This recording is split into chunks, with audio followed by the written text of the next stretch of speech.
he couldn't read. He wasn't making sense of what he was saying. He should have stopped. I know. Talked for 20 minutes. Yeah.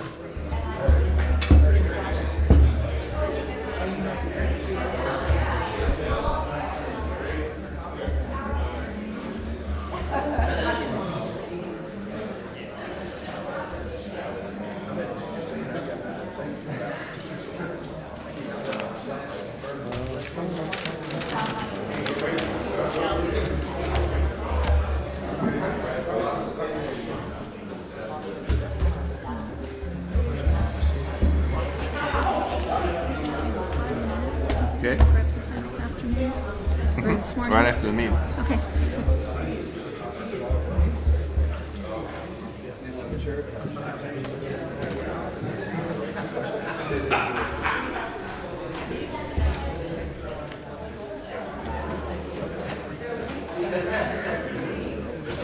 Oh, I got my phone is not. Stevie, do you get caught up in the wreck out Well, I there? got caught yesterday. I thought I'd Why, put my it just phone. started to move. What's that? You caught me yesterday. I thought I put my phone on. Straight away, no on ramps or nothing. Just get figured out. That's just a safe way to start the meetings. All right, are we about ready? When we get one, we usually get a couple. Good morning, ladies and gentlemen. Welcome to our regularly scheduled Board of Supervisor meeting this morning. If you'd please stand and join me in the flag salute, remain standing for a moment of silence. Ready? Salute.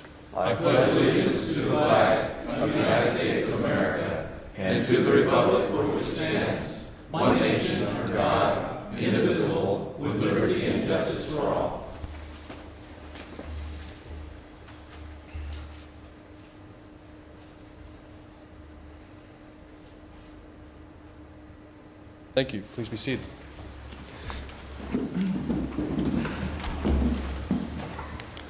Well, our first item is one of those bittersweet type of situations today. We want to honor and recognize one of our long-term employees in county service. Has had a critical role in our Health and Human Services agency, and I'd like to invite his colleague, John Davison, our Health and Human Services Director. Excuse me, John. I'll get it right. Do the same thing. I've got it all written here, Do a retake. Yeah. but I'm going to do the same thing. Okay. John Davis, Health and Human Services. Yeah, you're right. It's bittersweet. I've been here before when we've lost people that have been here for a long, long time, done lots of different jobs, and I always describe, the lots of different hats they wear and how hard it'd be to fill their shoes. Kind of all that talk about hats and shoes really does create the wrong image. I think we're going to miss Ray, and it's going to be very difficult to replace. I actually have another thing I like to do, which I go to their staff and I ask for comments from the staff, because I think these are the people that work with him for all these years. They ought to have some time to get something in front of you. And I've selected, really, comments from the staff. I'd like to take a few minutes and just read them. But before I do that, it occurred to me, and largely because one of them down here we'll get to, that these are probably coded remarks, and we ought to spend some time decoding them. So, he's always smiling and whistling. That's a quote. Clearly, he's noisy, he's distracting. And that perpetual smile, I don't know if that's like a Chucky thing or what, but scary. Scary was the word that came to me. He says good morning at 5 p.m. This guy never knew what time it was. The next quote, which I liked, was creative solutions to difficult problems. This was actually the hardest one to decode. It comes out, he always oversimplified complex problems. The ability to make you think when it was your idea, and had I known he was practicing hypnosis without informed consent, he'd have been out of here a lot earlier than the end of the month. He likes to refer to people as doctor, reverend. People come in, yeah, reverend, the good reverend recognizes it. And when he comes into a room, he uses the phrase, all rise. Now, his staff actually connected that at one point with kind of delusions of grandeur, but I really think he's a frustrated bailiff. Oye, oye. True quote, lifted right from it. And this person actually decoded the quote themselves. Said, this is Ray talking, "I want to ease you into the program," which freely translated is, "It's yours by noon." We've got a couple things actually that, you could say a lot and you don't have enough time. I did have an hour with the Monterey recruitment team, and it's amazing, when you really sit down and think of the things that have been accomplished. So, pretty great stuff.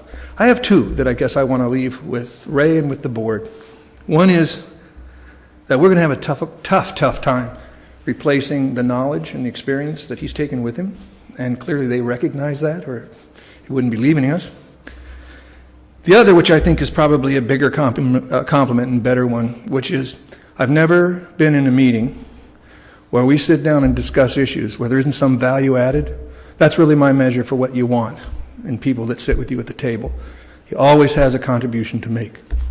So we're going to miss him for a lot of reasons, but those are the two up front I'm going to miss him for. Raymond, you want to come up? Ray, please come forward, and I think the sheriff also wanted to say a few words, hopefully kind words about you as well. Bill, you want to come? Yeah.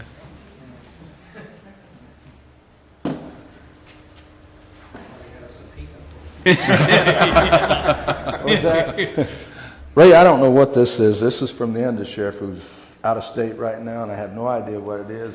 We've been holding it up, trying to figure it out. Don't let us plan anything like that. I don't know what it is. Well, Ray, we've had a great time working with you for the last 26 years, and some of them longer than I have, 16 years for me, and you've been a great partner and been reasonable, and you've had to put up with a lot of us, and we realize that. So we thought, working in the jails like you have, we thought it only fitting that we have your best inmates out there that like you. We didn't find too many. Build you a nice plaque. There's a few words misspelled, but it's not like it cost any money or anything. I don't want to get too high on it because we really didn't have to spend any money on it. We just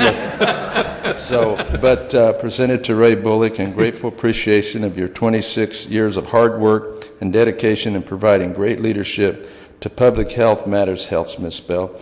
Your extraordinary professionalism and commitment in meeting the Tulare County Sheriff's Department detention facility goals will be forever remembered.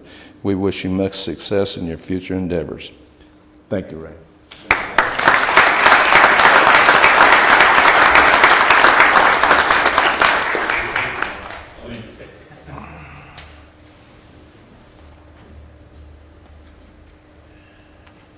Ray, if you come over here on this side of the lectern, the late Supervisor Jim Maples used to always say that the plaque of the county is the highest compliment and honor that we can bestow upon someone, because we can't give money, and if we had any to give. But I just want to say on a personal note also that my congratulations to you on your opportunity. Ray's not retiring. He's moving to Monterey and going to work for Monterey County, and we're going to, as has been said by others, and I want to say personally, we will miss you here. And I also want to say that one of the things I appreciated about you was that as a director, you were always a person with ideas. You were a problem solver, how to get through things and work through different situations, difficult situations.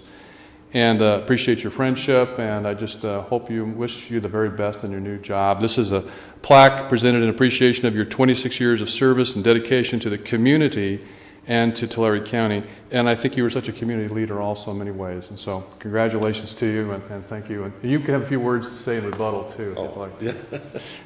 However you want to do it, you can say right there. Well, thanks for all of the kind words, and it's really been a great experience. 26 years, it seems like just yesterday I was interviewing over at the public health building that's going to be demolished here soon, if I read correctly in the paper. But it's been a great ride, and I'd be remiss if I just didn't comment on a few things. John says limit my comments to 25 minutes, and I've been known to be a little bit verbose, so I'll just throw the hook out if it gets too long. But I really do want to commend the board for and thank them for the support, because there have been a number of difficult decisions that you've stood by and supported, and ultimately, I was going to say I think, but I really believe and I know that we've left the Public Health Department in a much stronger position because of your support. So really, you deserve the accolades for a lot of what's the positives that have happened over in the Health Department. And I really do thank you for that. I mean, it may mean something when you get a call or even just a little 2-line email that says, stick with it, it's the right decision. So those are always nice to get, and I thank you for that. The other comment I wanted to just make is you've assembled an excellent team, and you've got John and Cheryl and Jason, Kevin. The team over there, it's remarkable, and as an agency goes, I don't think you could find anything better in the state. But I did want to comment, it was specifically within the Public Health Department, and here's where I get in trouble because I might single out some people that and forget others, but within the Health Department, you've got some excellent people working for you. And Dr. Hott is on vacation, otherwise she said she'd be here, but there's somebody that wears 3 or 4 hats simultaneously. I see Karen out here. She's probably the one that made the comment about needing to assume responsibility by noon. But I think hopefully, you've got other people. Like I wanted to just single out, you've got somebody that works over, it's actually in Kevin's shop, but he's so supportive, John Crabtree, Gloria Chavez, who's at OA2 in the clinic. I mean, if you could recognize people for just their exemplary, showing up every day, these people, you've got some excellent employees. And so I just leave you with that you've assembled a great team, and I'm really I haven't started to get to the loss part of it, and I've been so busy, but I know it's going to hit me when I get over there. So I'm not going to have the Glorias, the Johns, the Dr. Hotts, etc. And I just want to let you know that I'm very, very grateful for the opportunities that you've given me. John's motioning that I need to cut it off. So thank you for all you've done. Thank you very much.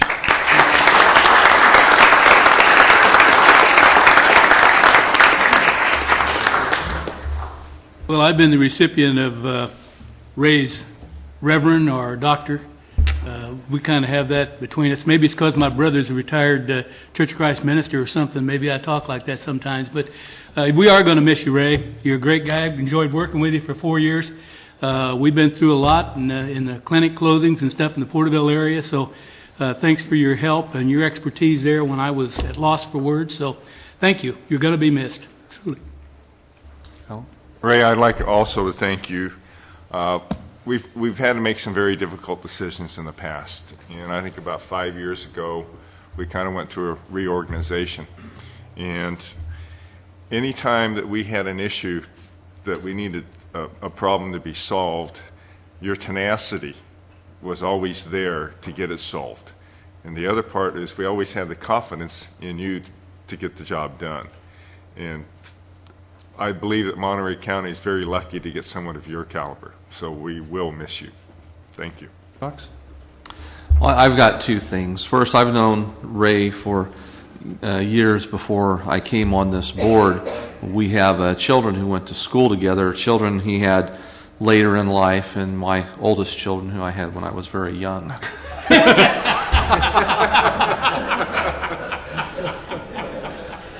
But I have had, and then on the brighter side, I've had a great opportunity to work with Ray in the first 5 commission, and to see creativity, real true creativity, thinking out of the box. The good things that have come out of his ideas through the first 5 have just been phenomenal, and will literally save lives. I mean, literally save lives in Tulare County. So he'll be missed on the first 5 commission as well. Your ability to think through problems and issues and the needs that the county really has really will be missed. And it won't you're right, it won't take you long for it to hit you, but all you have to do is stand on the beach and look at the sun, and it'll all go away. Ray, I would like to thank you for your many years of service. Unlike Supervisor Ennis, I've never been the recipient of a doctor or your honor or anything like that. I've only been the recipient of junior. And I don't know why you would say that, but on that note, I guess you would say that because of your 26 years of service, you've still served 1 year longer than I've even been alive, so I guess I am junior. But thank you very much for your years of service and really your innovation. I know that a couple other supervisors mentioned your innovation, your creativity. We sure appreciate it. I know one of the earliest conflicts that I had to deal with when I was first elected to the board was the closure of the Hillman Clinic in Tulare. And you and your extra efforts were very instrumental in helping to get that resolved in a favorable manner for the community, and I'm sure grateful for that. And, you know, I wish you many beautiful sunsets in Monterey, and I hope you have a great county to work with. You're going to be very missed here, and I know that you're going to do great things for Monterey, and they're lucky to be getting you. So thank you very much. Ray, just final words. A comment made by Supervisor Sheeta made me realize we should have just called you Bulldog Bullock, because in many ways that's really what you were, and that is, again, one of your traits, which has really, I think, helped the county well. Best wishes to you, and don't be a stranger. You know, we'll probably be calling you once in a while, right, John, to ask a couple questions. You got him all set up in his Facebook and everything. Okay, so thank you, and one more hand of applause for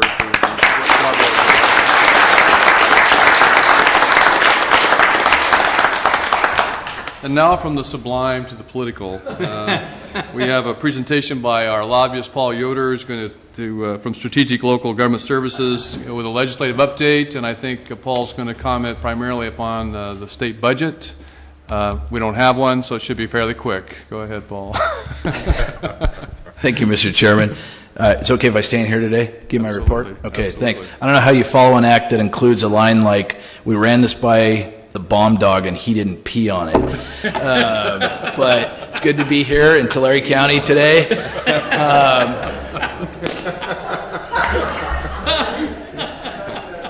Thank you. Thank you. Be here all week, try the veal. Okay, so about 2 weeks ago, the Speaker and the Pro Tem jointly released a new budget proposal, and it was $14.5 billion of solutions and $4.5 billion of new revenue. I can break down the $14.5 billion for you, but maybe we'll save that for the questions and answers. I think most of the discussion since the release has been over the $4.5 billion in proposed new revenues and the reaction to that by the governor and from the Republicans, which has been negative. When the Democrats released their proposal, they said, well, if we lower the sales tax and we increase the VLF and the income tax, a lot of taxpayers in California will then be able to itemize the VLF increase and the income tax increase on their federal income taxes, and they may result with a wash personally, but at the same time, the state general fund will net out close to $2 billion just from that maneuver alone. So far, the governor has obviously acted, has rejected that pretty clearly. The Republican leadership, I think, in kind, has also rejected it. But one of the points I want to make today is it is a fact, despite rejection by 3 of the 5 of the big 5 of that revenue proposal, there are actually this time around, with respect to revenue proposals, some private sector interests who are pushing parts of this revenue proposal. And I think the one example I would give you is just some of the counties in California are bumping up against that sales tax ceiling right now because, frankly, their sales taxes are so high, like in Los Angeles. Los Angeles County has 2 self-help transportation sales taxes right now. If the base state rate were lowered, there would then be room potentially for a third I'm not making this up. A third self-help transportation sales tax to facilitate and expedite the Alameda corridor, taking goods out of the ports of Long Beach and Los Angeles, running them out as quickly as possible into mid-America. And as I said, there are elements of the private sector who, if they can get the base sales tax lowered, they are interested in doing that. And that is one example. So there's a little more impetus maybe behind pieces of that revenue proposal than you would typically see, and it's not just the Democrats and the Democrats alone that are proposing this. But they are proposing $4.5 billion in new revenues. Their proposal does not include realignment in any degree except for in the area of adult justice. And the proposal there is to realign approximately $467 million for public safety purposes to the counties. It's modified from their original proposal, and counties would be eligible for a block grant if they choose to house and supervise offenders convicted of quote-unquote wobbler crimes. It's not totally clear. I don't want to speak for the sheriff, but I know that I have spoken to other sheriffs who have said they still don't actually understand the details of the proposal. It's our understanding that later today or early tomorrow, the Democrats will release additional details on their adult justice realignment proposal, and we'll make sure you all have that, of course. What's not in this new proposal is a CalWORKs cut. What's not in this new proposal is a child care cut. What's not in this proposal, you can sort of go and go and go, the Healthy Families cut. The special distribution funds for Indian gaming are still in this proposal. There's $931 million for mandate relief to cities, counties, and schools. There's close to $200 million to fund the AB 3632 mandate, very specifically, that counties have to perform, is the right word for the state. So the Democrats are rejecting a lot of the stuff that the governor has put out, and basically delaying some of the solutions into the next year. I really see the whole thing as just this gigantic whittling process. We've taken a $20 billion deficit. If you are going off the Democrats' proposal, we're down to $14.5 billion. One of the interesting things that happened when the Democrats released their proposal was they said, we still need $4.5 billion in revenue. Well, the Republicans, I think, very astutely turned that around and said, another way to read your new proposal is you're agreeing that we can do $14.5 billion of the $19 billion problem without raising revenue. So good job, way to go. We're up from 10 or 11 or 12 that you were talking about previously. Let's go find that other $4.5 billion without raising revenues. Just sort of taking a step back, in terms of timing, today is an important day. Today is the day where the election to fill the seat vacated by Senator Abel Maldonado over on the coast. I guess if Ray had already moved, he could have voted. Changed the course of history, but with his one vote. But that election is today. And that is a seat that has been held by a Republican, obviously Abel Maldonado. It's been very hard fought in the special election. The conventional wisdom is that it will remain in the Republican column, but the Democrats certainly haven't given up on it. And the reason I say today is an important day is because if somehow the Democrats do capture that seat as early as today or tonight when the results start coming in, that'll mean that they move from 25 Democrats in the state Senate to 26. That'll mean in the state Senate, it will only take one Republican vote at that point to pass a budget rather than two. And each vote is sort of exponentially important, as we've seen in previous years. So I think everybody actually in California will want to watch those election results tonight, because you're going to have a sense of maybe can the budget come together sooner than later. In terms of the end game, a lot of people who still think the budget can be passed by the end of this month, I think our view in our shop is that probably the state Senate, whether the Democrats pick up another seat or not, I think the state Senate at some point by August 31st, when they're supposed to leave town, can do a budget. And this may be a scenario this year where they throw it over the fence to the Assembly just before the Labor Day weekend, and the Assembly says, what do we do? And it's not clear to me how the Assembly will respond at that point. There are people who still think the budget could go into mid-September. There are people who think that given what's on the November ballot, that the budget could actually extend past the November election. Why is that? Not just because it's an election year, not just because the budget is so difficult to solve, but there is on the November ballot an initiative that would allow the budget to be passed immediately if the voters approve of the initiative, by a simple majority vote. And depending on who you believe, revenues could also be increased if they link to the budget, also with a simple majority vote. And that opinion has been issued by Nielsen Merksimer, same firm that wrote Proposition 1A for counties and cities several years ago. So I actually still put a lot of credence in that opinion. So the real situation becomes, if you don't want to cut any more in the budget than you otherwise have to, do you think you can pick up a 26th vote in the Senate, make it easier to pass a budget? Do you think the voters will approve the simple majority vote ballot measure? I haven't talked about other offices, other races for other offices that could change the dynamic next year.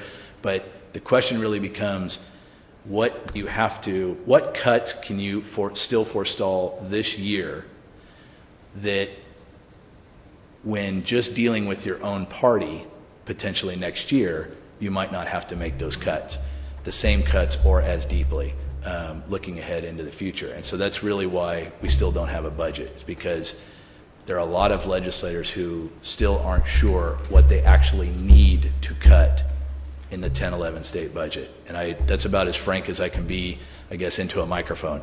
But we can obviously talk more about it if there are any follow-up questions. Last thing, and then I will take questions. This budget does punt a lot of problems to next year, as has been the practice over the last couple of years. Probably right now, regardless of what they do to fill the remainder of the gap, I think counties should assume that the deficit for 11-12 will begin somewhere in the neighborhood of $10 to $12 billion at a minimum. And that's per the legislative analysts, that's per Department of Finance, that's per just about anybody you would want to talk to in Sacramento of any authority. So this whole notion that we can actually adopt this budget this year and start clean in 11-12, I think, is a fiction. And I think, again, it's right now the discussion is unfortunately more about how much can be pushed into next year when people will have a new assessment of the political landscape in Sacramento. So happy to take any questions board members may have. Sure. Questions to start with Mr. Vanderpool? I've got two questions for you, Paul. First of all, nice to see you. Thanks for the travel down here. I sure appreciate it. First question, foremost, is very important here in Tulare County, and that's the question about the Williamson Act. Right. What do you hear going on in the various budget proposals and iterations that are going on in Sacramento about the Williamson Act? The Williamson Act isn't currently in the jointly released Democratic proposal. And one little footnote I want to make, this document I'm holding up is the Speaker and the Pro Tem's jointly released budget proposal, but it's entitled Highlights from the Budget Conference Committee. Budget Conference Committee hasn't actually concluded its work, but the two plans are largely similar. So when I refer to this document or I hold up this document, that's what I'm talking about. The Williamson Act isn't in there currently. There are a lot of different proposals that are on the table right now. I think there's the possibility of the legislature possibly sewing together as much as $10 million state general fund, and then also changing statute in some ways that will allow for money to flow to, I'll put it this way, money to flow to counties when certain things about the land use are changed during the course of the year. There is the possibility, and I don't want to make a political statement, but going to some of those other races that I referred to earlier, it's a fact that there are two Senate seats in particular, two state Senate seats. They're going to be hotly contested, where candidates are neck and neck. And in one of those races that will occur here in the Valley, in the northern part of the Valley, I think, frankly, the majority party may be incentivized to, put some funding for the Williamson Act in a bill that could have a member of the legislature's name on it. And that money would come out of the state general fund. And in fact, AB 715 by Assemblymember Caballero was, before it went to the Senate Appropriations Committee, was amended to include, I believe, $30 million, straight state general fund. And then it went to Appropriations suspense file where it's still being held. I wouldn't be totally surprised if AB 715 came off of suspense at some point, or a bill like 715 became a trailer bill to the state budget. So I think that's still a possibility, just because of other reasons. I'll put it that way, Supervisor, other reasons. Okay. So I mean, Go ahead. I was just going to say we're exploring every single option that we can. There have been some proposals that I think maybe have been a little too creative that have come forward. And I mean, what we continue to advocate in the state capitol is just that the legislature appropriate money out of the general fund and keep and honor the commitment that they've made to counties. And I think that's what we're going to continue to do through August 31st and maybe thereafter. Okay.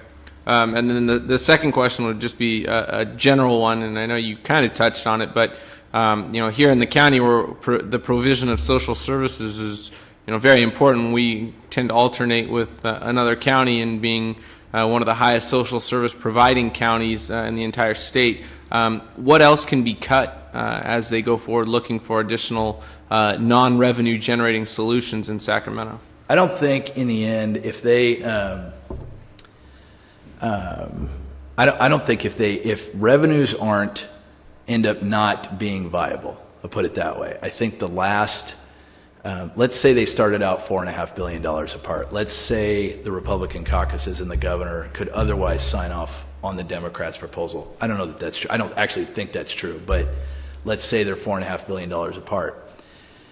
There are still in this proposal proposed augmentations for certain elements. The UC and the CSU, for example, are right now slated to receive some augmentations under the Democrats' proposal. I think the Democrats are ready to peel those back, frankly, under certain circumstances. There's still a $500 million reserve in the Democrats' proposal. I don't think the Democrats, given the circumstances we're in right now, a reserve when you know you're going to have a $10 or $12 billion problem next year. I don't mean to offend anybody, but the whole notion of a state reserve has just proven to be ironic at best and fallacious at worst. So I think the Democrats would perhaps be willing to peel that back. You do a couple things that are maybe relatively easy to do that I think my sense of from the Capitol is they're ready to do. You can probably shrink that problem down to about 3.5, maybe even $3 billion. And if revenues can't be part of the solution at that point, the question of how do you crack that nut will obviously remain. I've heard a lot of different rumors. And I think some of them are doable. I think the public, when it sees what gets done, will go, you got to be kidding me, maybe. But there are still, I'll just say, a gimmick or two that in the end the legislature and the governor could agree to that could maybe resolve the last $2.5 billion of the problem. And again, I'm trying to choose my words carefully, and I don't know that I'm actually choosing them that carefully this morning. But there are some things, especially on the pension reform side of life, depending on what's agreed to. A lot of the unions have already agreed to renegotiate their contracts with the state. There are a couple left, most notably SEIU 1000. Once we know what all of the unions have agreed to, there may be some extrapolation out of those agreements that the legislature and the governor can agree to in terms of estimated savings going forward that get them across or get them to that last $2.5, $3 billion. But we're not there yet. We're just obviously not there yet. Right, Paul. Thank you. Dennis? Please. Anybody thinking about hitting DMV for another charge? Hitting DMV? Right, I know on license fees and stuff, I know they were looking at trying to fund the SB 375 planning by attaching that, and then I know the state parks deal was up at $18. Any other things that are out there that might be looming? No, right now, in terms of anything related to cars, the only proposal that's on the table is the Democrats' proposal to increase the VLF. the ARB has just released its new region-by-region emissions targets under SB 375, and you may, in the next iteration or two, I haven't had a chance to look at it yet, but there may be some fee-type language in there, but just in the context of the state budget, the VLF increase is the only increase of that kind that I'm aware of, Supervisor. Yeah. Mr. Shee? No? But I know. It's head shaking stuff, Supervisor. The whole thing, in my opinion, is like a basketball game. It comes down to the last 1 minute of the game to figure out what's really the outcome of the game. So right now, there's just a lot of speculation of what's going to happen. And usually when we get to the end of the game, that speculation hasn't been proven to be true. So it's very difficult to ask questions on the budget. The only thing I might defer to is the sheriff, because the sheriff may have some questions about the law enforcement side of this, which is very important. Bill, do you have any questions for our lobbyists this morning? I think you guys are going to be meeting afterwards. We are. So, right.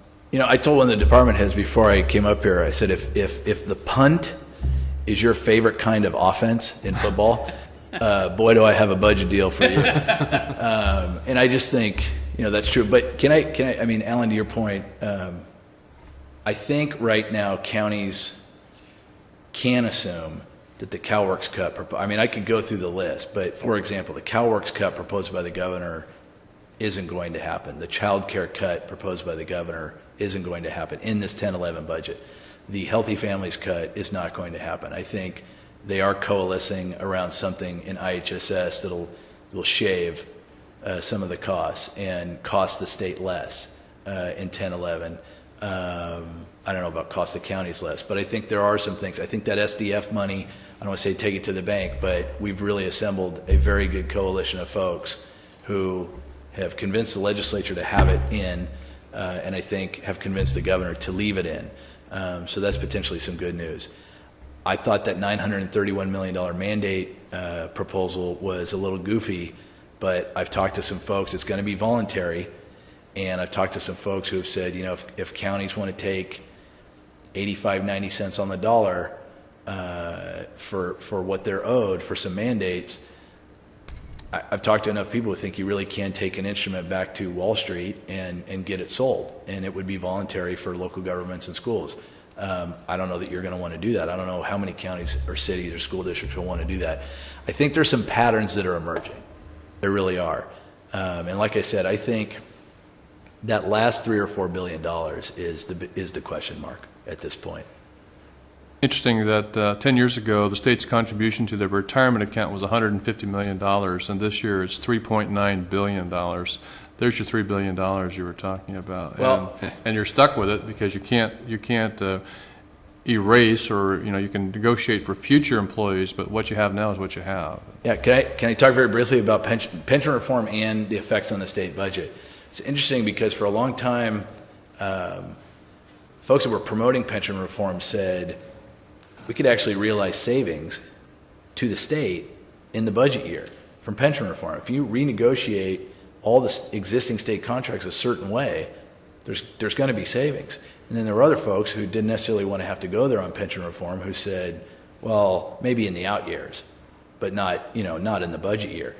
In the joint Democrat budget proposal, the estimated savings from the agreements that the governor's already reached are estimated at $900 million. And actually embedded in that $900 million number it's not just the agreements the governor's already reached. The speaker and the pro tem have actually extrapolated those and made some assumptions that, for example, SEIU 1000 will agree to the same deal that AFSCME and CHP and you name it agreed to. So this Democratic budget proposal assumes that in the budget year there will be close to $1 billion in savings from pension reform. On that last $2.5 billion, we've been hearing for months that, again, this would be another type of instrument potentially that would be taken back to New York. But if all these agreements are renegotiated, at some point, California may be able to sort of re-estimate its long-term pension savings from these deals over 15, 20 years, and may be able to take some kind of instrument back to Wall Street that would in fact be marketable based on the renegotiated contracts, and that might be a way to front load some more money for the state general fund. And that one, you really got to take it with a grain of salt. I mean, you really just got to take it with a grain of salt. But pension reform, as much as people tried to keep it out of the budget context, it is absolutely now intricately woven into the state of California's 10-11 budget, and could be even more so. Good information. Yes, Mr. Cox? Just real briefly, I was listening to talk radio last night. I've listened to a lot of talk radio. And one of I talked to my son about it afterwards. One of the comments that were made was if you had a personal financial advisor handling your personal money the way the state does, wouldn't you fire him? You don't have to answer that, but the answer is yes, you'd fire them. And so the real power belongs to the people who have got to get fed up to a level to where they say, I'm done. We are no longer going to let you handle our finances anymore because you're doing so poorly, you're putting me into the poorhouse. So the power really lies in the hands of the people, and it isn't a short-term fix, but there's got to be a permanent fix to this thing somehow. And I know I've not asked you a question, but I think this is reality, as we really would fire this person or people or firm that was handling our money. I can assure you, if this board had a firm handling our money that was constantly saying, we're in the red, we're in the red, we're in the red, and there's no end in sight, and we've made all these mistakes, but we're going to continue to make them, we would fire them in a heartbeat. Supervisor, I did answer your question with facial expression. Yes. for the record. I don't know if that was captured on camera, but I think the voters, let me just say this very briefly, I think the voters in November are going to have some pretty threshold questions asked of them, and you know, the one that really comes to mind is the one I've already mentioned, the proposal to allow the state budget to be passed with a simple majority vote. And again, according to the California Chamber of Commerce and Nielsen Merksmer, the law firm that they've employed, you know, potentially some revenue increases by a simple majority vote as well. That question is to the voters, and I'm sure that's going to be discussed on talk radio over the next couple of months, to put it mildly.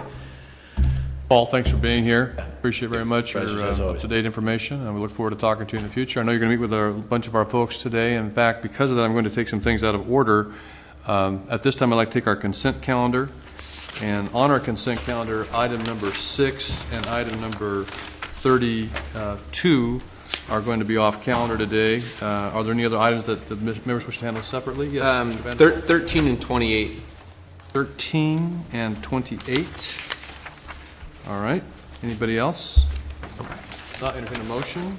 Motion to approve balanced consent calendar. Second. A motion by Mr. Cox, seconded by Mr. Ennis. Please cast your votes. Votes are unanimous. Take up item 13. You know, I pulled item 13 not specifically for the content that it has within it, but rather just a countywide policy that I think we need to implement going forward. And that is really looking at when we go out to bid, whether it's an RMA for a consultant's job or for a road job or capital projects job, whatever it may be, I think we need to really look closely at implementing a system that gives preference points to local firms. I think that we need to do something, you know, obviously we have to be fiscally responsible with our money, but when it comes down to two firms and they're within, you know, 2% of each other, you should give that bump to the local firm so that we keep the work here and we help improve our base here in Tulare County. So I just think that, you know, I'd like to take this opportunity to direct staff through, you know, many conversations I've had with various constituents to move forward with implementing some sort of policy to give preference points to local firms in the projects that we bid. So that's why I pulled this item. Okay. Brian, do you want to comment on that? If I can make just a real quick response to that, we do have a local vendor preference ordinance in place through the purchasing department. Basically, what it does, it allows a local vendor, if he is within 5% of the low bidder, to reduce his bid and then have it accepted. So it's a matter of where the vendor has the option if he chooses to, but not at the stage where it would cost the county any additional money to do business with the local vendor. Okay. We do have that in place. Well, and I'm looking, because I know there are areas in the county that we do not have that in place, and I would just like to make that something that we look into countywide. Absolutely. Well, and I know that's at the purchasing agent level, but I don't believe it's for board contracts that capital or resource management agency, other larger public works projects will let out. Council, you want to say something? It's a county ordinance, and I was going to mention it would require changing the county ordinance in order to, as Mr. Summers put it, cost the county money as opposed to giving someone the opportunity to reduce a bid. Very good. And yep, that was all that I had with that item. Just wanted to make that comment. So Thank you. with that, I'll make the motion to approve this item. Second. We have a motion by Supervisor Vanderpool, seconded by Supervisor Ishida. Please cast your vote. Votes are unanimous. Thank you. Item number 28. I pulled item number 28 just because I was just looking through this, and I don't know how much it matters. But when we talked about installing a traffic signal, is it Road 256 or is it Avenue 256? I'm sorry, that's actually State Route 63 and Avenue 256. Avenue, okay. Yes, right. That was my question. Sorry about that. Okay, correction there. I'll move approval of this item. Second. Motion by Mr. Vanderpool, second by Mr. Ennis. Votes unanimous. Thank you. And at this time, I'm going to take out of order also because she will be involved in a conversation with our lobbyist, item number 34. Debbie Vaughn. Morning, Debbie Vaughn, County Administrative Office. This item relates to a water grant that we're going to receive from the Department of Water Resources. In 2008, the legislators approved through SB 1 appropriation of $2 million from Proposition 84, which is the Safe Water Act that was passed in 2006. With that $2 million, they directed the county to prepare a plan for the development of an integrated water quality and wastewater treatment program plan to address the drinking water and wastewater needs specifically of disadvantaged communities in the Tulare Lake Basin. A couple important things about that are the Tulare Lake Basin and the fact that Tulare County has been designated as the project manager and at the same time directed to involve appropriate stakeholders in the decision making that will take place as part of that plan and that study. The study is a 2-year project scheduled to begin now, October 1st. The appropriation was passed in 2008, but because of lack of bond sales, DWR has just now set aside the money for the project. I guess one of the key points to mention about this is that, again, it is stakeholder driven. There will be a great deal of community outreach to the disadvantaged communities through the stakeholder groups. And the basic concept of the program is to develop a study to identify regionally applicable solutions for disadvantaged communities. And what I mean by that is we have numerous communities throughout the basin that suffer from similar issues: lack of water supply, arsenic contamination, nitrate contamination, some wastewater sewage issues. And the goal of the study is to look at those different communities, find some commonalities between them, and then come up with some regional type solutions that can be applied to the different communities on a basin-wide effort. That's the direction of the state, the Department of Water Resources, to really start looking at regional collaborative efforts to resolve these issues. So we're really excited that we finally have the money, and DWR has been very much committed to making this project work for us. Very good. Any questions? Mr. Sheet, any comments? I have a comment. This $2 million grant is a direct result of the Tulare County Water Commission. And the Water Commission initially set up a subcommittee on nitrates because the east side of Tulare County and the east side of most valley counties have a high nitrate problem. Then we have a problem on the west side of the counties, which the west counties have, is arsenic. So we were very concerned with water quality, and then we set up another subcommittee for disadvantaged communities. And we had been working with the federal government and the state government and the water coalition at Fresno State. So when this money came available, we had already been in contact with those experts seeking a way to solve the issues water issues we had in Tulare County. So this is another case of where the commission in Tulare County were ahead of the curve, and all of a sudden money drops out of the air to get something done. We were prepared to take advantage of that money. We are also linked with Monterey County on this issue. Monterey County received $2 million to study their nitrate problems in their disadvantaged communities, which means that Ray Bullock will be working with us on these water issues. I do want to give a special thanks to all the commissioners who worked on this in the subcommittees, and I especially want to thank Laurel Firestone from the Water Coalition. Because of her help in Sacramento, it really helped us secure this grant. And I see a lot of good things, the beginning of a lot of good things to help our communities.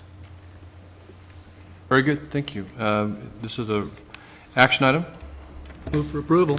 Second. Motion by Mr. Ennis, second by Mr. Sheehan. Please cast your votes. Votes are unanimous. Thank you very much.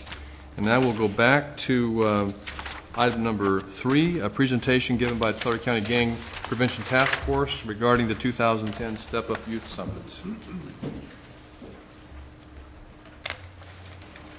Good morning, Chairman Worthley, members of the board. Jed Chernobyev, your staff and staff for the Tulare County Gang Prevention Task Force. For the second consecutive year, the Tulare County Gang Prevention Task Force facilitated the Step Up Youth Summit. Members of the planning group included the public, youth, cities, school districts, nonprofit organizations, community-based organizations, law enforcement agencies, the Tulare County Office of Education, and the Tulare County Board of Supervisors. Youth Summit Executive Committee members in attendance are District 1 Supervisor Alan Ashita, who is a co-chair along with District 2 Supervisor Pete Vanderpool, and we also have Pro Youth Heart Training Director Bud Darwin. There's Bud. District 3 Supervisor Phil Cox also played an integral role in facilitating the Step Up Youth Summit. The event, held on March 11th, 2010 at the McDermott Fieldhouse in the city of Lindsay, hosted more than 800 youth from throughout Tulare County. Almost all high schools in the county, public and private, were in attendance. The purpose of this summit is to help connect, educate, equip, and inspire youth to live violence and drug-free lifestyles, pursue educational opportunities, and assist their community in positive ways. While the event was in March, a group of El Diamante High School students were hired to document and put together a video of the Youth Summit. I'd like to show you the video now, which provides an in-depth look at the event.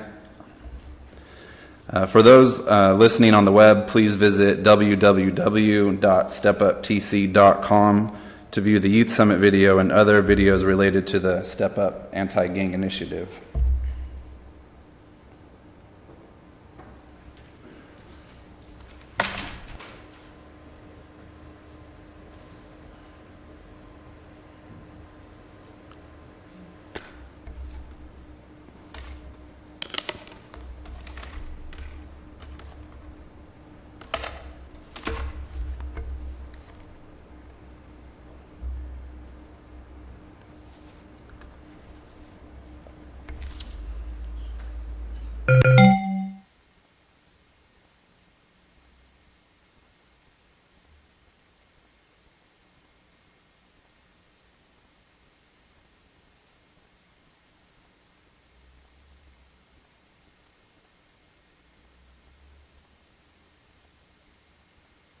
Get a committee here pretty soon to work on it.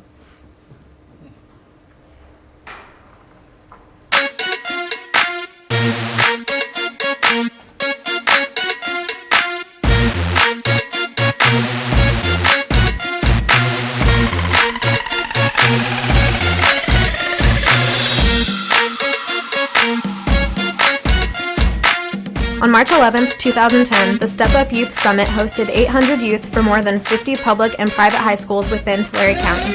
The summit provided attendees with a day of inspirational messages and information to make positive choices. If you have a yellow wristband, you're going to stay. The goal of the Youth Summit is to educate and inform students about opportunities available to them, as well as providing the necessary activities to promote positive decision making.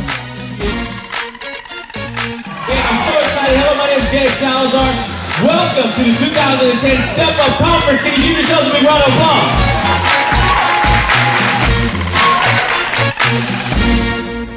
Throughout the day, kids moved around to 3 different workshops. First up was Homeboy Industries from Los Angeles, founded by Father Greg Boyle in 1988 to help guide those involved with gang lifestyles.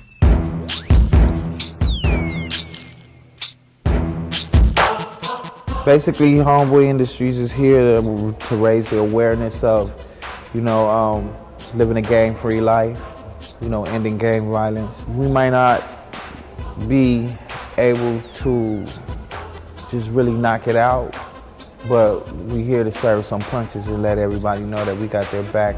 It's either, I had 2 ways I could have gone, One way, make money how I used to make it, do what I did, right? And the other way was to, live life. Now, I want them to have, when they walk away, I'm hoping that they will have a sense of pride and, a mind state to really just want to change their life. Yeah, Homeboy Industries made me realize little by little, slowly but surely, and it was a tough road, it was a rocky road. Today is, man, that's crazy. Today, March 11th, I paroled March 11th last year. Just look at me now. You tell me what Homeboy Industries did for me. You guys, man.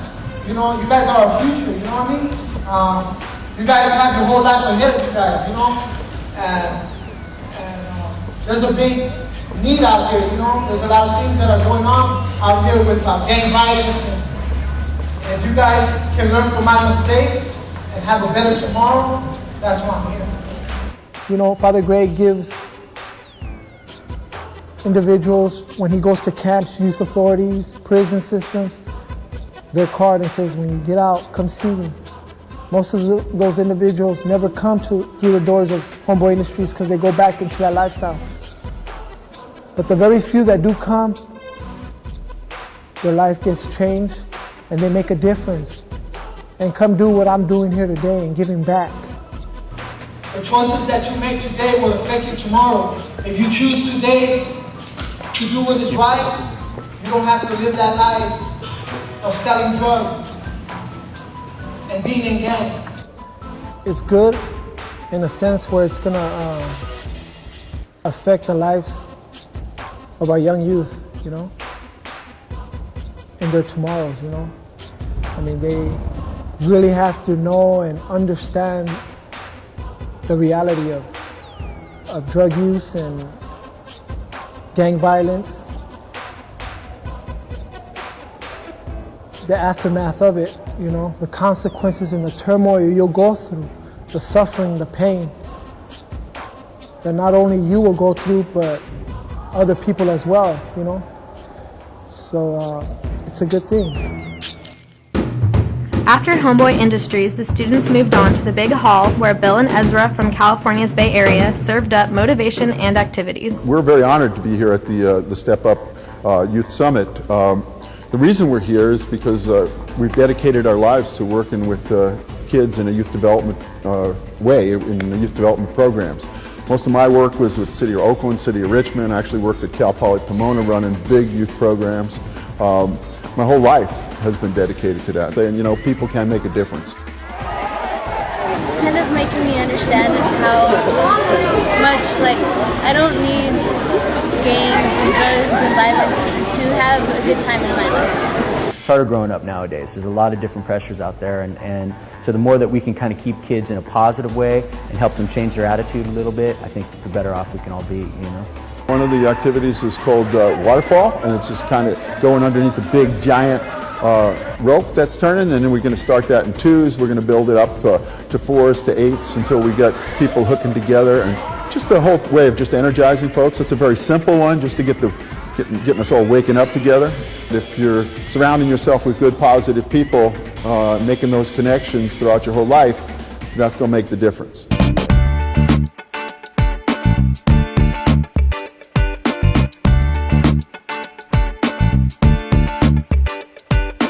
Finishing up the sessions, kids visited the Youth Summit Resource Fair featuring diverse mix of career, vocational, and higher education opportunities.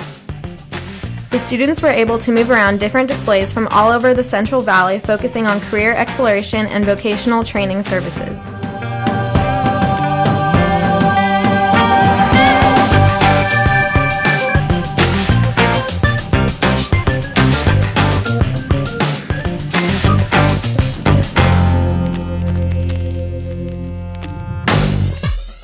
To finish out the day, everyone came back together to hear motivational speaker Gabe Salazar, gifted with the ability to boost the morale of the students. I do it because I love kids. I don't think anybody can do anything with work with students or at-risk or high-risk students if they don't love it. You know, you gotta love doing. You gotta be called to work with students, and that's what I think when I walk into an auditorium, I walk into a stage, or walk into a school. From the moment I walk on stage, kids analyze you. Students know who are you and why are you sharing this message, and they also know if you're for real or not. And I think that's the best compliment that I can get when I travel, is a student will walk up to me and want to shake my hand and says, "Gabe, you know what? You're the real thing."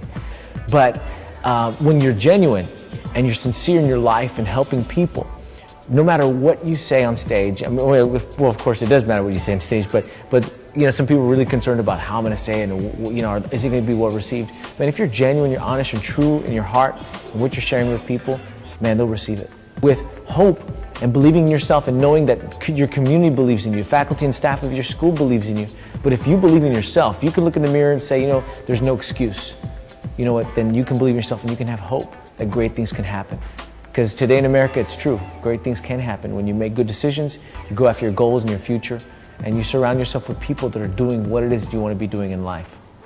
The kids of Step Up Youth Summit all walked away, not only with smiles on their faces, but hope in their heart, and the knowledge and skills for positive change. As soon as I walked in that door, I know that there was going to be something good about it. Step Up is all about leadership and team building, and just communicating with everybody, just to have everybody step up and just make a difference for themselves and the world around them. To be nice to the people. Help me out. Don't join gangs. It's a pretty positive thing. You have a better future for yourself? To make the world a better place in the little ways that you can. It opened my eyes more. Feel a better person. Made me realize what life is about. Not to mess up. Drugs can mess you up. From different hoods and everything, just communicating. Always dream big. Finished high school. Hang around with better people and not talk to gang members. Me personally, I know I'm going to make those better decisions, not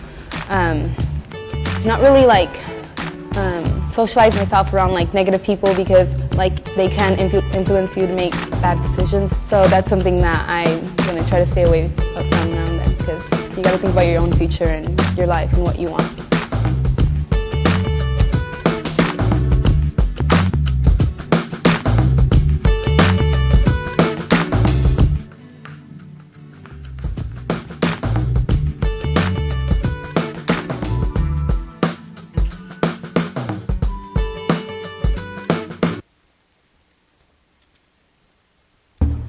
Are there any questions or any comments or questions, Mr. Cox? If I can, real quick, the DVD we just watched here was a partnership with El Diamante High School media class. So produced, filmed, narrated, everything done by high school students. So it had a young flavor to it, and I think it came out very well, and it's meant to be geared towards youth. So I thought the video, even though it was geared to a younger crowd than I look around and see here, I think it sent out a really great message and caught the spirit of what the event really was all about. Very good. Thanks for your involvement, leadership there too. Yeah, look over to your left, and it wasn't too far away from where my generation comes from. So I thought it was a great video. Good job to the youth for putting. Good job to the youth for putting it together. Just great to see a production done by kids the age of all those who attended. And I just wanted to take this opportunity to thank Supervisor Ishida for his leadership, and thank you to Supervisor Cox for being a constant help and aid to the Step Up program. I really do think it's making a difference for the youth here in Tulare County. I think I saw you in that black T-shirt there, Mr. Ishida. We had it at a great venue. The McDermott Center worked very well for us. We had some issues in the past about the kids feeling safe, but they felt a lot safer at McDermott because we were able to move them in one direction instead of having them face each other, moving to the different venues that we had. I was very pleased at the way it turned out, and I'm going to comment on the board matters on a Step Up event I was at on Saturday. So, and I also like to thank Supervisor Cox for all the hard work he does on Step Up. I'd just like to thank Alan and Pete and Phil. Good job. I was over there that morning and spent part of the day there, and great turnout, and I think everybody really benefited from it. So I think all of our board members were there. yeah, so it was very good. Very good program. Jed, thank you very much for the presentation and for your work involved in this. And at this time, we'll go on to item number 4, public comments. Anyone wishing to address the board this morning on matters which are within our jurisdiction but not on today's agenda are welcome to come forward at this time. Give us your name and address.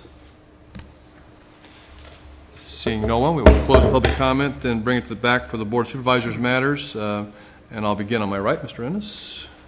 Yes, we're planning a Upper Tule meeting on the 27th, and Jeff Forbes has been responsible for putting that together. He does a great job.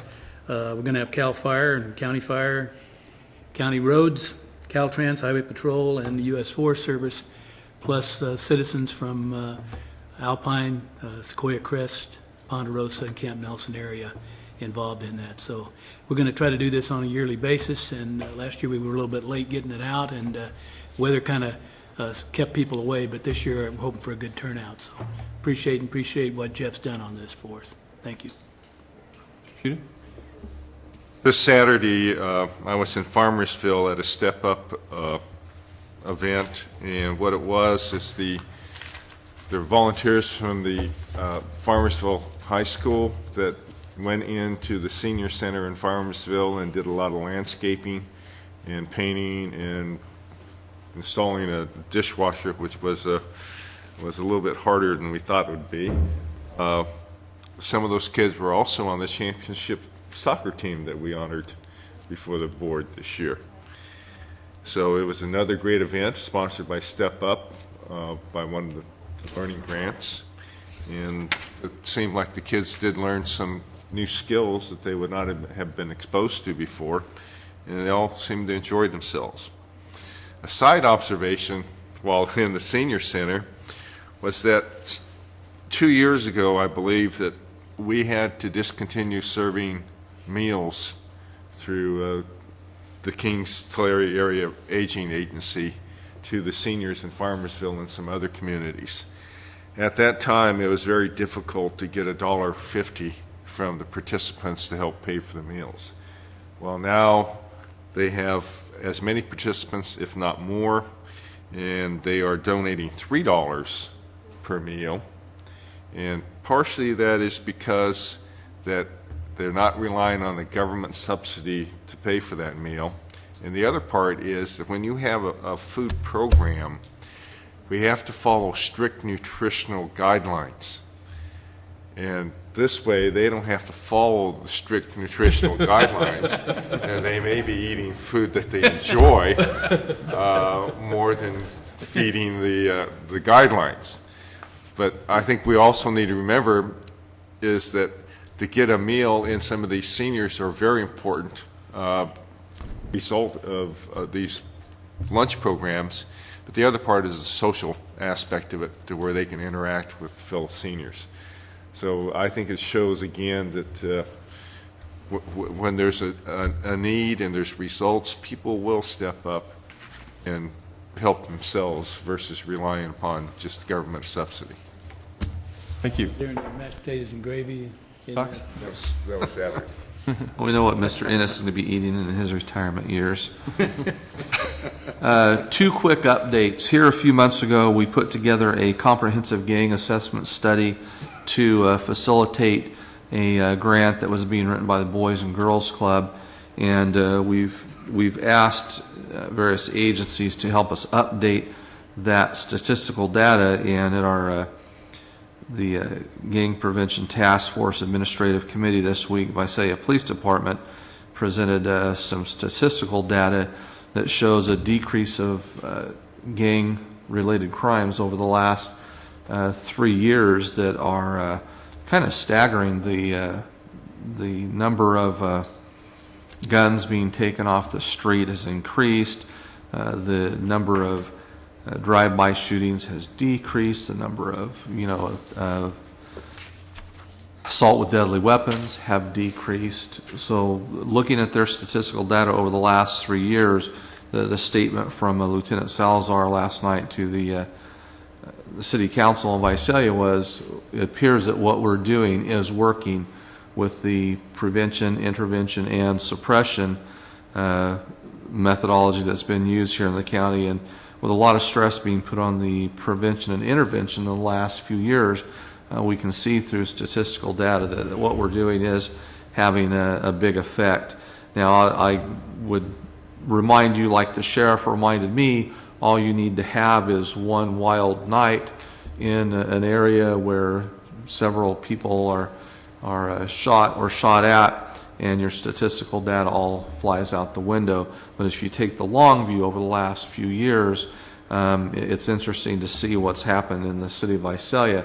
And I'm going to attend the Chiefs Association, which is all the police chiefs and the sheriff, this coming month, and ask them to keep 3 statistical pieces of information for us: the gang-related homicides, assaults with a deadly weapon, and drive-by shootings. And that will give us some statistical data that we can plug into our assessment study countywide for future years that should help us achieve some funding. We're trying to put ourselves and turn our umbrella upside down as well, Supervisor Ishida, so when money does fall out of the state or somewhere, that we can start catching it. The next thing I'd like to report on is everyone saw the Step Up Youth Service grants are out. Here in the next month or two, the service learning grant applications will be made available. I think we've all been benefiting by attending the service learning projects that are happening in our districts. The Youth Commission has requested, and I think it's been a desire of this board as well, to drive that service learning program into the junior high schools. And so as we have been working on the gang administration budget for this year, we've plugged in monies to do junior high school service learning grants that would be the same, just tweaked a little bit different. So we'd like to get the board's support on that. So this will be an announcement to the board that we would like to do the service learning projects in our junior high schools this year. And I would imagine our CAO will direct us in the way that we need to do that officially, but we have support from the Youth Commission. We do have support in our existing budget that will remain the same as last year to provide for those service learning grants in junior high schools. We did have one service learning grant that was, we did a pilot school, Green Acres High School this year, or Green Acres Middle School in Visalia, and it worked out phenomenally. There was a good reporting in the Times Delta that was done on the project, and it so happened that the high school from Supervisor Ishida's district that received the service learning grant actually chose Green Acres Middle School to mentor. And so we saw 2 service learning grants come together and work together, and we hope make some changes in the lives of these young people. The service learning grant that we've done with the junior high school in Green Acres, we have an agreement with the principal and the school district to track all, was it 12 kids, Jeff? To track all 12 kids, all 7th graders, incoming 8th graders, to track their attendance, their GPA, their attitudes, so to see if we can use those 12 youth as a measuring tool against the rest of the students to see if they'll behave better, they'll come to school better, take more pride in their school in this coming year while they're in 8th grade. So that's my report. Mr. Chairman, Yes. I'd like to add on what Supervisor Cox mentioned, that the Youth Commission and the working group for our Step Up event really would like to start focusing at a younger age. We're going to try to start moving it from the high school, keep the high school level, but expand it to the younger grade school kids. So we're taking those steps to move in that direction. Thank you. Mr. Vanderpool? First of all, I just wanted to, I was a little remiss in not thanking the staff and volunteers who helped to put on the Step Up event that took place in 2010. I did thank the leadership, but I really appreciate the passion that both Jed and Jeff, our staff, have for the program and for making a difference in lives in Tulare County. And also the volunteers. We couldn't put that event together without all the volunteers who constantly put forth time and effort to make a difference in the lives of youth in Tulare County. So I just wanted to thank those two groups. I have a really positive piece of information regarding economic development. Restoration Nutrition, which is a company that takes byproducts and animal supplements and creates calf feed for the young cattle, has chosen to locate their newest facility in Pixley. So that's a little piece of economic development in our unincorporated community, and kudos to the EDC for their efforts there, and they were very excited about that a location of a new company, and especially in the South County, in the unincorporated portion. So they were real excited about that, and I wanted to mention that. If I can, how close are they going to be to Trader Joe's? I don't know how close they're going to be located to the Pixley Trader Joe's, but they are in Pixley, and I'm happy about that. Also, the Tulare Library has a public grand opening this weekend. They have a dedication ceremony at 10, so I just wanted to help spread that word to people that might be listening or in attendance. Also, TIP, the Tulare Improvement Program, is putting on a Summer Sally Festival this Saturday at Zumwalt Park in Tulare, and then also the last thing will be the Summer Jubilee that's going to be taking place at the residence of Dr. Kumar and his brother, Dr. Gupta, in the city of Tulare. That's going to help raise money for the Tulare Regional Medical Center, and that's taking place Saturday evening at 7. So just wanted the public to be aware of that. Thank you very much. Thank you. The only thing I'll report on was that yesterday County Council and I were on a conference call with the working group on the Williamson Act that's organized by CSAC, and a very interesting conversation about some proposed legislation. I will say it seems very convoluted and complicated, but the ultimate objective would be to attempt to essentially allow the counties to recoup about half of the subvention we now receive from the government, and that would come through the ability, basically, if the state falls below a certain sum of subvention, which would be 2/3, then it would give an option to allow for a changing of the terms and conditions of the contracts themselves, and the contract would allow for a recalculation of the tax that would flow directly to the counties, and so it would be about 50% of what we are now. They're hoping it would generate about $20 million statewide. One of the things I've asked for is to see the actual language, that we might take a look at it and how it applies to Tulare County, and do our own calculations to see what it means for Tulare County. But anyway, it's a work in progress. I think everybody will have trouble trying to really comprehend what was the mechanics of it.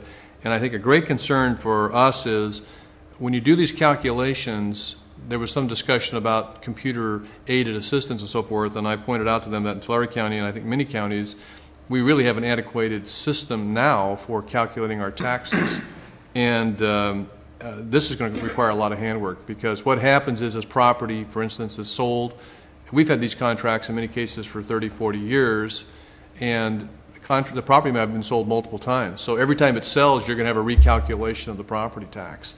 And so it could be extremely burdensome to go through this process to generate these funds. So anyway, it was a very lively conversation, a work in progress, and we'll see where it ends up. But that's the latest. Council, did you want to add anything? No, sir. I had the occasion, you'll recall during the conversation I said I recognize that there are greater legal minds than mine, and some of those would be in the County Council's tax section. I did have the occasion to read their comments after our conference call yesterday, and apparently we are all in agreement regarding some of the legal concerns that were discussed. The mechanics, as you referred to. Yeah, you can't, when you have a contract, you can't legislate a change in the contract. I think it has to be looked at as an option. I mean, that would be either just basically an authorization that would allow people to consider going to that different approach. All right, this time we will move to our final item, our untimed item today, and that is item number 33, a request from the Sheriff's Department to accept and approve the Weed and Seed Grant for continued operation of Cutler-Rossi Weed and Seed Program. Good morning, Mr. Chairman, board members. Good morning, Captain Hinesley. Jim Hinesley. I know I don't need this, so I'll push it back. So. Well, you do, because you're being spread around the world. They'll hear me anyway, right, I guarantee you. Okay. Today's purpose is to come to the board to ask you to accept a $157,000 grant from the U.S. Department of Justice for our 4th year of operation of the Cutler-Rossi Weed and Seed Grant Program. Today's grant brings 4-year total of over $623,000, which a lot of those dollars have been stretched through numerous donations of services and volunteer labor by groups and residents. Weed and Seed is designed to weed out crime and seed in positive social services or economic development. We didn't do this alone. Even though the Sheriff's Department was the lead agency, we joined with the Cutler-Rossi Joint Unified School District, United Way of Tulare County Resource Management Agency, Turning Point of Central California, Community Services and Employment Training, the Cutler Christian Worship Center, and the residents of Cutler and Rossi. You know, we've been doing this since 2007, and just some of the highlights of the programs that we have is through this program, not counting what other things that we've done with the rest, but because of this, we've arrested over 100 criminals in gang and drug sweeps. We had the first Neighborhood Watch program, and now we have over a dozen in the Cutler-Rossi area. We've used more than 450 gallons of paint to paint over graffiti. Hundreds of youth have been given help with their homework, additional recreational activities, and other supervised activities. Numerous youths have received drug counseling. 2 community murals have been completed. The support of the Sheriff's Explorer program. Information on law enforcement and community resources have been distributed to the residents.